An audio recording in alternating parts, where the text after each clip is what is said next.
Hey, this is Sean from Nargo Builds.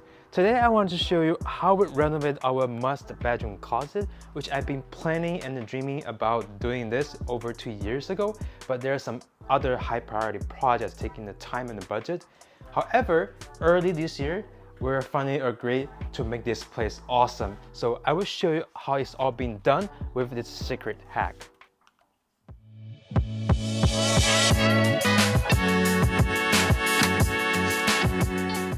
Alright, let's do a quick time travel back to the original closet. There's a lot going out here, so bear with me. This walk-in closet has old, yellow, brown hardwood floors with random things on it. It's using this out-of-date white metal grid closet system. And if you really pay attention, you will notice I don't even have a rod here. It's just a bunch of grids. So I have to make sure I hook my stuff very precisely. And look who's here.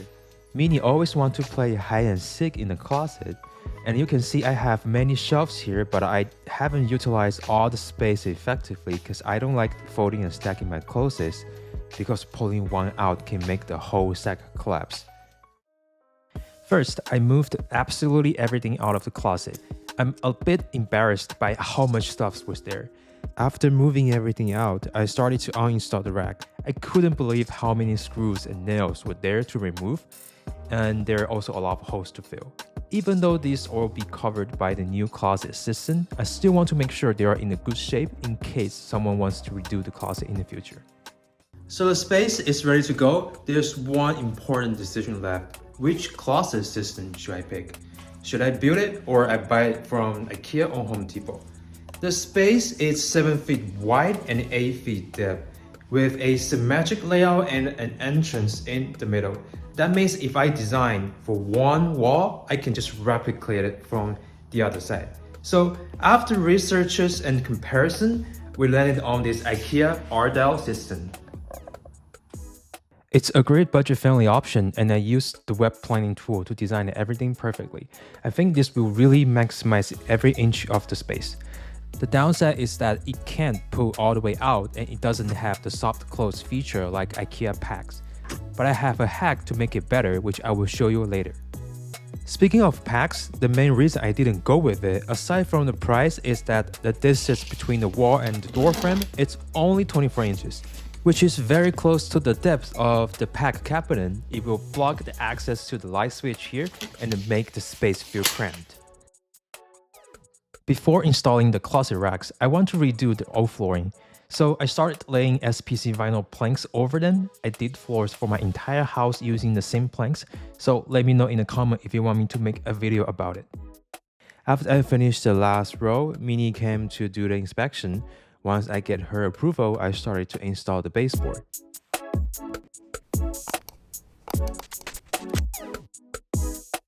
Now it's time to install the closet. The first thing is to mark the line for the rails so we can install the panel on top of it. We have to figure out where it's going on the wall. The instruction shows a minimum from the ground, it's 77 9/16 and a maximum of 77 61 and 64th. The reason why they provide such a range is the leg is adjustable up and down, so if the floor is uneven, you can always make the panel sitting correctly on the rails. For my setup, I choose 77 7/8, which is slightly closer to the upper end. This gives me more room at the bottom. After leveling and joining the baseline, I will need to mark at least 4 holes with maximum of 15 3/4 inches of space between each one of them. I used a stud finder to see if I can attach directly to the wood, otherwise I will just use drywall anchors. Finally, I started to install the rails. There is a small trick I used. I put a masking tape over the center hole to help position in the very beginning. Now it's time to work on the side panel. I flip the panel upside down and apply the silicone pad on the back. This pad will touch the wall to offset the thickness of the rail, ensuring the panel is completely straight. Then at the front of the panel, I plug in the metal leg. To ensure the leg is in place, the package included a plastic anchor and a screw. You just need to plug in the anchor first and push the screw until you hear a click. Lastly, I put the adjustable footer into the leg and screwed it all the way in. This way I can adjust it later once I hang the panel on the rail. To put on the panel, simply hook it on. there is a groove to help lock the panel in place and making sure your upper edge is touching the rail. If you're done right, you should see a gap between the leg and the floor. Now you can adjust the leg until it touches the ground. Next, we need to install the shelves. It comes with everything you need. The way it works is you will get these 4 mounting clips that you will need to screw into the pre-drilled holes on the side panel. And then after that, you can simply press yourself into it. And we need to install the top and bottom shelf first, as top and bottom shelves are also part of the framing. Then we can start to install the closed rod or pole, whatever you want to call it. The way it works is also very straightforward. You just need to align with the pre-drilled hole on the side panel and screw them in place. One thing to be aware of is that IKEA offers 2 types of rods. One is the fixed length that you can install within the panel, and the other is the extendable, which you place between the panel and the wall. You will need to drill the holes yourself and use anchor if needed for the wall side. Next, I need to hem some closets to figure out the height of the middle shelf. And look who is here. Hey Minnie, did you just find your new home? Is it comfortable? After hanging the closets, I have a better idea about the length of my longest shirt and where to install the middle shelf. I will use the nearest pre-drill hole to attach the mounting clips.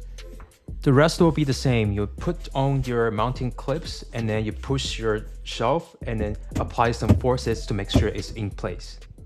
Now it's time to build the drawers. I have already unpacked everything, so you will see we have one flat piece of cardboard and some metal plates for the sides and back.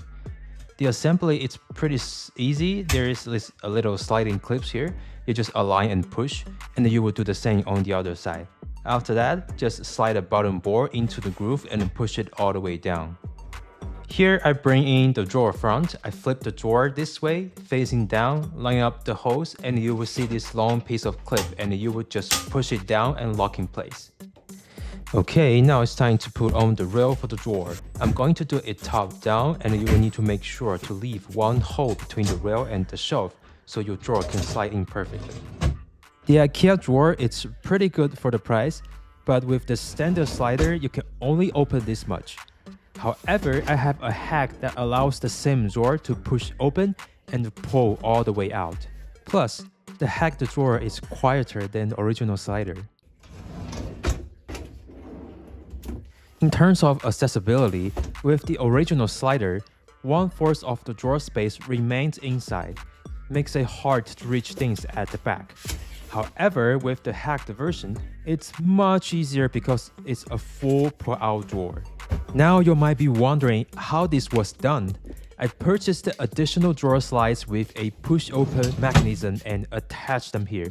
Installing third-party slider on an IKEA drawer is a bit tricky because it is not a wood. You can't just screw them in. With the metal frame, you will need to drill holes and use bolts and nuts to secure the slider instead of a screw.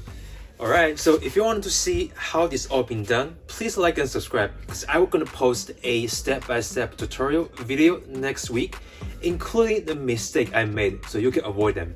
And the entire building process already been done for this wall. You know, I have a symmetric layout, so I will just replicate this entire thing to the other side. And one last thing you might already notice is I added this IKEA mirror, so it will make the space so much larger. So let's do a final review. After tons of cleaning and hard work, our dream closet is finally finished. We transformed an outdated mirrorless closet into a modern, spacious one. I can't believe we used a closet without a mirror for 2 years. The room feels way bigger and brighter. The space distribution is more reasonable. I even have some empty space, so let me know in the comment what should I do there. If you've made this far, please like, sub, and turn on the notification bell, and I will see you in the next one.